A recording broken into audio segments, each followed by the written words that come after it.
নাম রাখছেন সাগর। এখন এর যদি সাগর কত, সাগরকে কি বলবে? নাম রাখছে নদী, মেয়ের নাম রাখছে নদী, তো এটারে নদী করলে নদীরে কি করবে?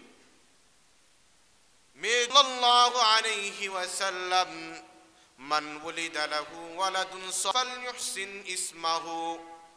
আল্লাহর পয়গম্বর বলেন, দুনিয়াতে যখন নাকি কোনো সন্তান জন্মগ্রহণ করে, মান ওয়ালিদা লাহু ওয়ালাদুন সালিহুন, তখন মা বাবার প্রতি দায়িত্ব হলো ফালইউহসিন ইসমাহু, ওই বাচ্চার জন্য সুন্দর একটি নামকে বাছাই করা।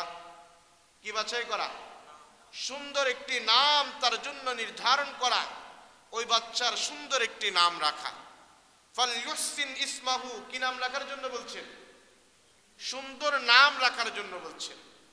আল্লাহর রাসূল বলেন না অর্থবোধক কি রাখতে হবে? নাম রাখতে হবে। কি নাম বলছে? সুন্দর নাম। আবার সুন্দর নামটা যদি অর্থবোধক হয় তাহলে তো নূর না আলা নূর, আরো কি হলো? সুন্দর বাড়লো, সৌন্দর্যতা বাড়লো। ফালইউহসিন ইসমাহু, তার জন্য সুন্দর একটি নাম বাছাই করবে। এমন একটা নাম বাছাই করবে যে নামের কোনো নেককার বান্দা দুনিয়াতে অতিবাহিত হয়েছে, যাতে করে তার নামটা কোনো অলির নামের সঙ্গে মিলে, তার নামটা কোনো সাহাবীর নামের সঙ্গে মিলে, তার নামটা কোনো নবীর নামের সঙ্গে মিলে। কিন্তু আমাদের সমাজ হয়ে গেল উল্টা, নাম রাখতে হবে আনকমন নাম। কি নাম রাখতে হবে? যেই নামটা এই সমাজে তো পাওয়া যাবে না, এই এলাকায় পাওয়া যাইতে পারবে না, এই রাষ্ট্রের মধ্যে পাওয়া যাইতে পারবে না, এরকম নাম রাখতে হবে। আমি এর আগে এক মসজিদে জুমা পড়াইতাম, তো যে মসজিদে জুমা পড়াইতাম ওখানে এক লোকের এক বাচ্চার নবজাতকের নাম রাখা হবে। তো দাওয়াত দিয়ে নিয়ে গেল, নেওয়ার পরে এখন নাম রাখার সময় বললাম যে কি নাম রাখবেন? বললো যে বাচ্চার নাম রাখবে বিসমিল্লাহ মিয়া। কি নাম রাখবে? বিসমিল্লাহ মিয়া। এখন এই বাচ্চাটা যদি বড় আলেম হয়, আল্লাহ কবুল করলে, এখন এই বাচ্চার নামটা ঘোষণা করবে, এখন আপনাদের সামনে বয়ান করবেন হযরত মাওলানা মুফতি বিসমিল্লাহ মিয়া। এখন এটা মিললো কিনা আপনারা বলেন? মানুষে হাসাহাসি করবে কিনা? তা আমি জিজ্ঞেস করলাম, আপনার এটা কি নাম রাখলেন বাচ্চার জন্য? এই বাচ্চাটা বড় হওয়ার পরে তার নামটা নিলে অনেক মানুষ হাসাহাসি করবে। আপনার সমাজে আপনার কাছে কার নাম খুঁজে পান নাই? হুজুর আপনি যত নাম বলবেন, আপনি এর বাইরে যত নাম বলবেন সব আমাদের এই বাড়িতে আছে।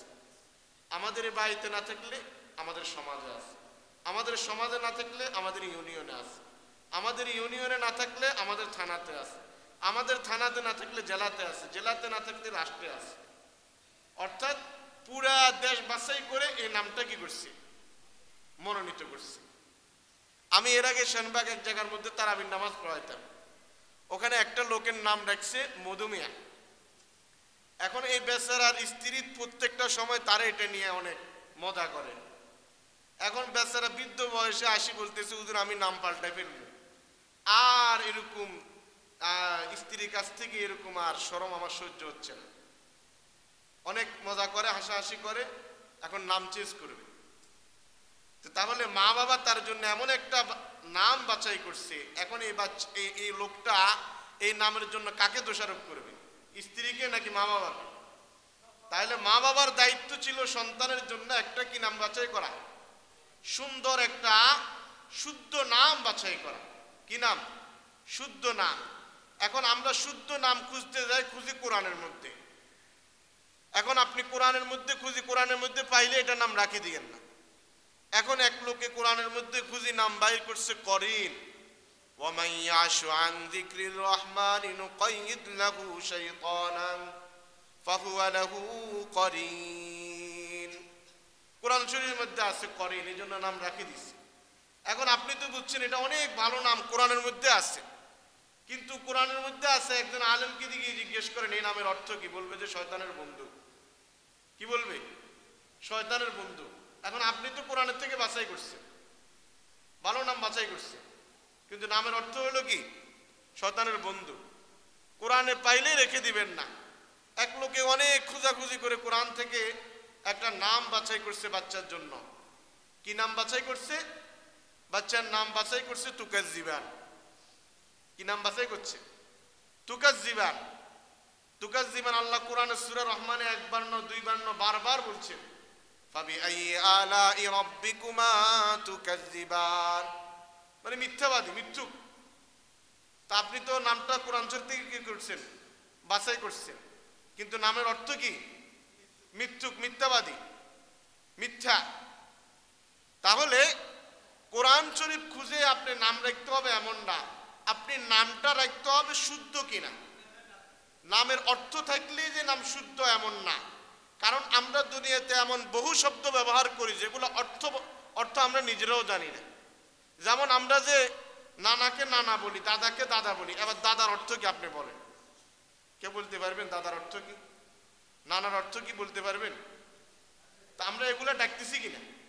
ডাকতেছি, কিন্তু এটার অর্থ জানা না, এটার অর্থ নাই, কিন্তু এটা ডাকাটা কি? আর শুদ্ধ, ডাকাটা কি? শুদ্ধ। তাহলে আমাদেরকে দেখতে হবে নামটা শুদ্ধ কিনা। আবার অর্থবোধক হতেও পারে, নাও হতে পারে। নামটা রাখবেন কোনো অলির নামের সঙ্গে মিলায়া, কোনো বুজুর্গের নামের সঙ্গে মিলায়া। নামটা রাখবেন কোনো সাহাবীর নামের সঙ্গে মিলায়া। নাম রাখবেন ওমর, তাহলে বাচ্চার ভিতরে একটা ওমরি স্বভাব তার ভিতরে আসবে। নাম রাখবেন আবু বকর, আবু বকরের একটা প্রভাব তার মধ্যে কিছু না কিছু হলো থাকবে। আর এটা পরিবর্তে বাচ্চার নাম রাখবেন সিন্টু, জিন্টু, রিঙ্কু, তাহলে এই বাচ্চার মধ্যে ওই রিঙ্কু মার্কা স্বভাবে আসবে। আপনি যে বাচ্চার নামটা রাখলেন রিঙ্কু, এই বাচ্চাকে যদি আপনি মাদ্রাসায় ভর্তি করেন, মাদ্রাসা আসি বললেন বাচ্চার নাম কি? রিঙ্কু। এখন এই বাচ্চা যদি বড় আলেম আল্লাহ কবুল করে, এখন এই বাচ্চার নামটা ঘোষণা করলে ঘোষণাটা মিলবে কিনা আপনারা বলেন? হযরত মাওলানা মুফতি রিঙ্কু মিলি না? আপনারা বলেন। বাচ্চার নাম রাখলেন সিন্টু, মন্টু, বল্টু। এখন এই নামগুলা তাকে মাদ্রাসায় ভর্তি করে না, তার সঙ্গে মিলবে? আচ্ছা, মাদ্রাসার লাইন বাদ দিলাম, জেনারেল লাইনে মনে করেন সে একজন বড়, একজন এমপি মন্ত্রী হইল একদিন, এখন তার নাম ঘোষণা করবে আজকে আমাদের এখানে আসবে কে? অমুক মন্ত্রী মন্টু, মন্টু মন্ত্রী আসবে। মানুষে হাসাহাসি করবে কিনা? উনার নাম কি সুন্দর নাম রাখছে ওবায়দুল কাদের, কিন্তু উনাকে মানুষে বলে কাউয়া কাদের, বলে কিনা? তো তাহলে এত সুন্দর নাম রাখার পরে অবস্থা, আর আপনি এরকম নাম রাখলে কি অবস্থা হবে? এজন্য আপনি মা বাবা হিসাবে আপনার উপরে দায়িত্ব হলো আপনার সন্তানের জন্য একটি সুন্দর শুদ্ধ নাম কি করা, বাছাই করা। এটা আপনার উপর দায়িত্ব। আপনি সন্তানের অধিকার ঠিক মতো পালন করেন নাই, এজন্য আপনি সন্তান যখন বড় হয় তখন আপনার লগে রিঙ্কু মার্কায় কার্যকলাপ করে, আপনারা ঘর থেকে বাইর করে দেয়। আপনি সিন্টু মার্কা নাম রাখছেন, এই জন্য সিন্টু মার্কা কি করতেছে? কাজ করতেছে। কয়জন আলেম ঘরের থেকে মা বাবা বাইর করে দিচ্ছে বলেন?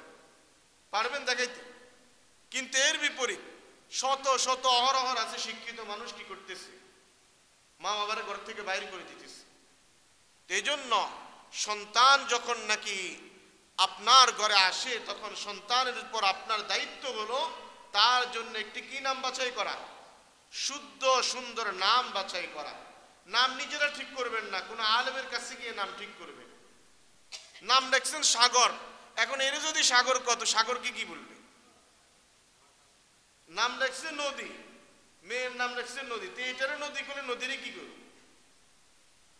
মেয়ের জন্য, ছেলে মেয়ের জন্য অসংখ্য অগণিত সুন্দর সুন্দর নাম পাওয়া যায়।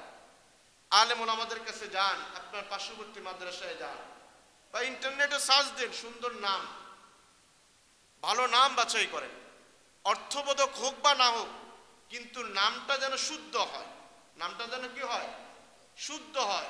অর্থবোধক হইয়া যদি শুদ্ধ হইয়া যদি অর্থবোধক হয় তাহলে ভালো, কিন্তু নামটা শুদ্ধ না আবার অর্থবোধক না, তাহলে এই নামটা রেখে আপনি সন্তানের প্রতি একটা অবিচার করলেন। এই কারণে সন্তান বড় হওয়ার প্রতি আপনার প্রতি অবিচার করতে সে দ্বিধাবোধ করবে না, কারণ আপনি ঠিকমতো তার অধিকার ঠিকমতো আদায় করেন নাই। এখন আমরা কি করি? আরো সুন্দর নাম রাখি। অনেক আলেম ওলামাদেরকে জিজ্ঞেস করি, বাচ্চার নাম রাখছে সুন্দর নাম আবু বকর, কিন্তু এই নাম এটা তাকে ডাকে না, এই নাম এটার আলমারির মধ্যে ঢুকে রাখে। তারে নাম রাখছে সুন্দর আবু বকর, তারে বলায় জুয়েল, এরকম। তা আপনি এত সুন্দর নাম রাখি এটাকে আলমারির মধ্যে ঢুকানোর জন্য রাখছেন, তো এটা রাখার কি দরকার ছিল? ওই এলাকার মধ্যে সবাই তার আসল নাম কেউ জানে না, আবু বকর বললে কেউ চিনে না, কিন্তু তারও যদি বলে বেসু হাজি, তখন এলাকার সবাই চিনে, ছোট থেকে বড় সবাই কি করে, তারও চিনে। যদি বলে আমাদের মন্টু বাইরে চিনেননি, তো সবাই চিনে। যদি বলে আবু বকর বাইরে চিনেননি, কেউ চিনত না। আছে কিনা এরকম? তাহলে এটাও একটা আপনি সন্তানের প্রতি জুলুম করলেন, সন্তানের হকটা আপনি ঠিক মতো আদায় করেন নাই। এজন্য মা বাবার জন্য দায়িত্ব হলো সন্তানের জন্য একটি কি নাম বাছাই করা, সুন্দর নাম তার জন্য বাছাই করা। এটা হলো 5 নম্বর দায়িত্ব।